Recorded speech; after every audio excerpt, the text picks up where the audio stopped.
Hi everyone, it's Vicky here with a design for Limor Weber Designs. This is the stamp that I'll be using. It's called Ink Splat Butterfly and it's by Limor Weber.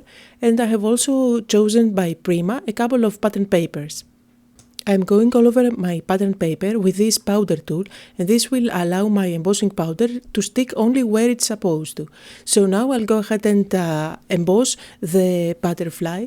I'm using a watermark ink. In this case it's a Versamark, so I'm going to stamp it and make sure I get a nice impression.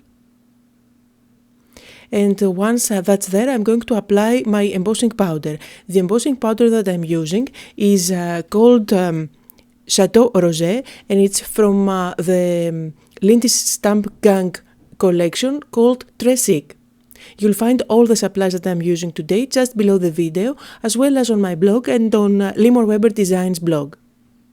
Now, what I love about this embossing powder is that it has shimmer on it.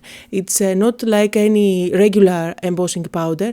I hope you can see when I'll try to catch the light. It's kind of iridescent.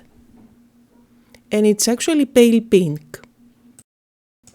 I think this stamp is just gorgeous. I'm in love with it. So anyway, I'll go on and do the exact same process, but this time I'm going to stamp the butterfly over this pattern paper. This actually has a polka dot design, so again I'm using my Versamark ink.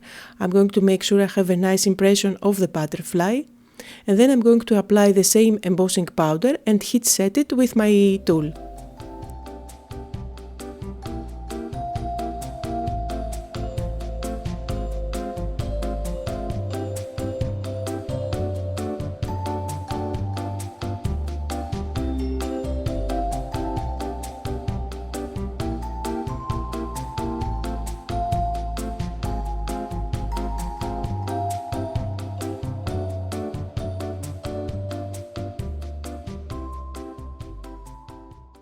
I'm using my scissors and I'll go ahead and cut out the butterfly using just a thin embossed border all around. Now that I have cut out my butterfly, it's time to do some distressing. So I'm using the distressing tool by Prima and I'll go all around the edges of my pattern paper. I'm trying to add some texture to the card, as I'm not going to be adding too much on it, since this butterfly stamp I think is so unique and bold and you don't really need to add too much on it. I'm using my scissors to create some notches and then I'm going to curl up the paper a bit, and notice how I'm using my water spray bottle just to soften the fibers so that I can easily manipulate the paper and curl it up easier.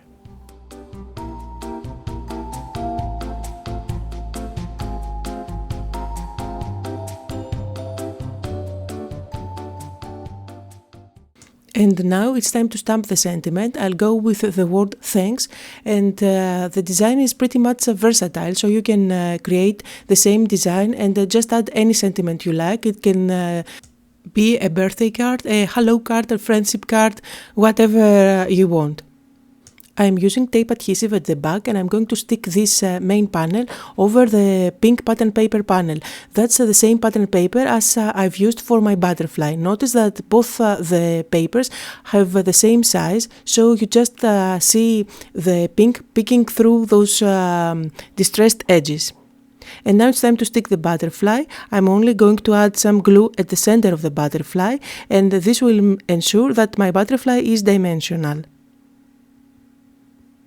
And finally, I'm going to stick my main panel over my cardstock. This is a top folding card, and it's 4 1/4 by 5 1/2. That's a standard card size. And finally, I'm going to add some finishing touches. So I'm using a few sequins there. These are crystal clear that I had in my stash, and I'm sticking them down using my gel medium. So that was the card for today. I hope you had fun and got inspired, and if you did, don't forget to give me thumbs up on my YouTube channel as well as leave me a comment. Thank you all for watching.